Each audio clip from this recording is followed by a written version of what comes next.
ایک دن سرکار دو عالم صلی اللہ علیہ وآلہ وسلم اپنے صحابہ کرام رضی اللہ تعالیٰ عنہما کے درمیان تشریف فرماتے۔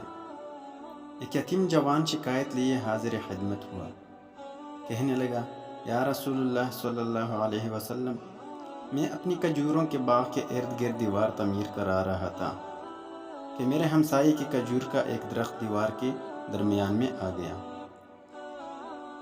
میں نے اپنے ہمسائے سے درخواست کی کہ وہ اپنی کھجور کا درخت میرے لیے چھوڑ دے تاکہ میں اپنی دیوار سیدھی بنوا سکوں۔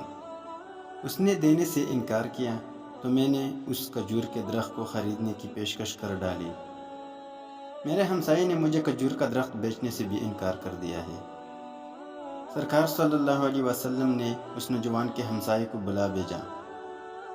ہمسایہ حاضر ہوا تو آپ صلی اللہ علیہ وآلہ وسلم نے اسے نوجوان کی شکایت سنائی، جیسے اس نے تسلیم کیا کہ واقعتاً ایسا ہی ہوا ہے۔ آپ صلی اللہ علیہ وسلم نے اسے فرمایا کہ تم اپنی کھجور کا درخت اس نوجوان کے لیے چھوڑ دو، یا اس درخت کو نوجوان کے ہاتھوں فروخت کر دو اور قیمت لے لو۔ اس آدمی نے دونوں حالتوں میں انکار کیا۔ آپ صلی اللہ علیہ وسلم نے اپنی بات کو ایک بار پھر دہرایا، کھجور کا درخت اس نوجوان کو فروخت کر کے پیسے بھی وصول کر لو اور تمہیں جنت میں بھی ایک عظیم الشان کھجور کا درخت ملے گا جس کے سائے کی طوالت میں سوار 100 سال تک چلتا رہے گا۔ دنیا کے ایک درخت کے بدلے میں جنت میں ایک درخت کی پیشکش ایسی عظیم تھی جس کو سن کر مجلس میں موجود سارے صحابہ کرام رضی اللہ تعالیٰ عنہما دنگ رہ گئے۔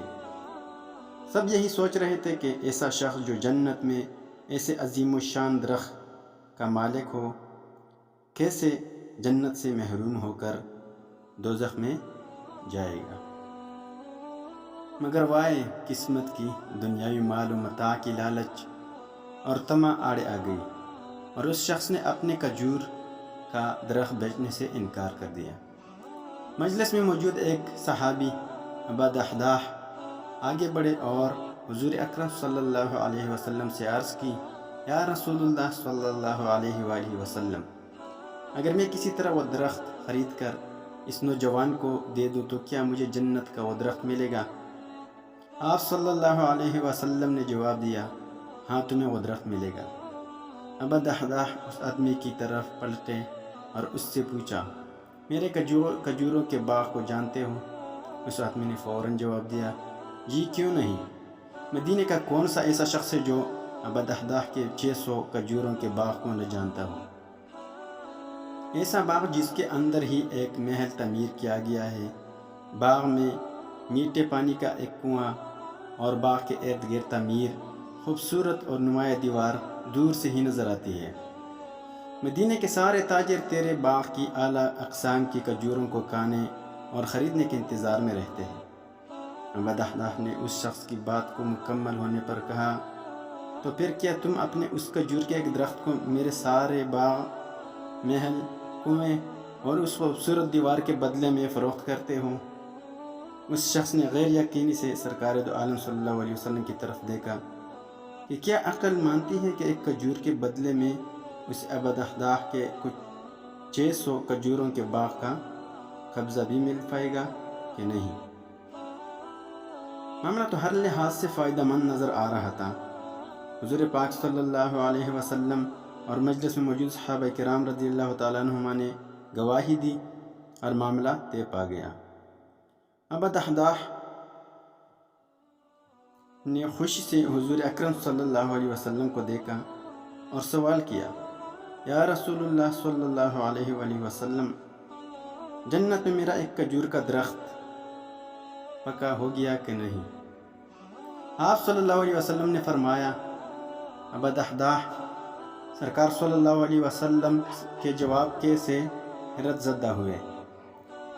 آپ صلی اللہ علیہ وسلم نے اپنی بات کو مکمل کرتے ہوئے جو کچھ فرمایا اس کا مفہوم یوں بنتا ہے کہ اللہ رب العزت نے تو جنت میں ایک درخت محض ایک درخت کے بدلے میں دینا تھا، تم نے تو اپنا پورا باغ ہی دے دیا۔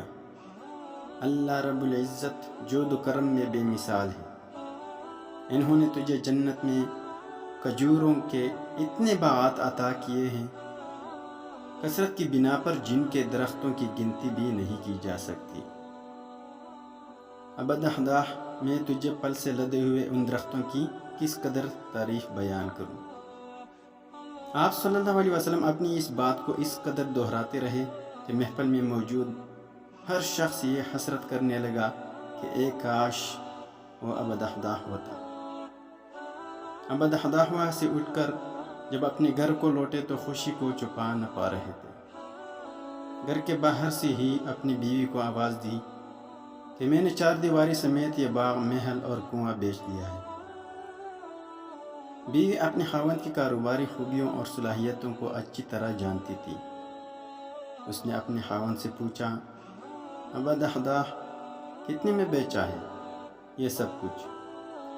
ابو دحداح نے اپنی بیوی سے کہا کہ میں نے یہاں کا ایک درخت جنت میں لگے ایک ایسے درخت کے بدلے میں بیچا ہے جس کے سائے میں سوار 100 سال تک چلتا رہے۔